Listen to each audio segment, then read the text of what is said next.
wakasema hatujui umbali baina ya mbingu na ardhi. Akasema fa innakum, hakika ninyi, wa bainaha, yani hapa mlipo na baina ya mbingu umbali wake imma wahida au ithnain au 73 sana, ima ni 71 au 72 au 73, miaka 73.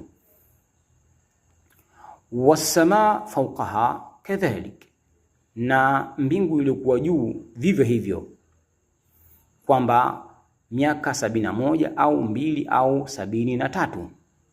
Hadithi hizi mbili wanachuoni wanazikusanya pamoja, hadithi iliyozungumzia umbali wa ardhini mpaka mbinguni kwamba ni miaka 500, na hadithi inayosema umbali uliokuwa hapa mpaka mbinguni ni miaka 71 au 72 au 73.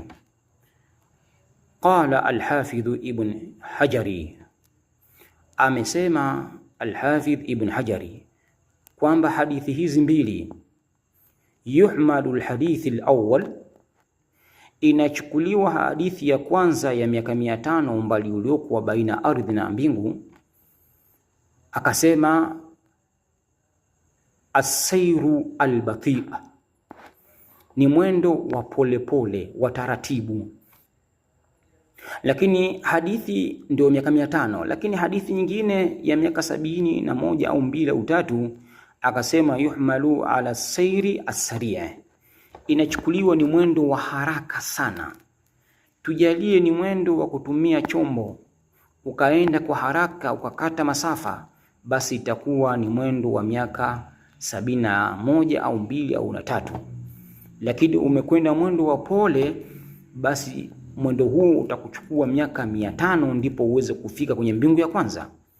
Kwa hiyo hadithi hizi hazigongani, bali zinaelezea tegemeana na mwendo ambao utautumia. Tutakuja kuona kwenye hadithi, tutakuja kuona insha Allah hapo mbele au mada inayofuata,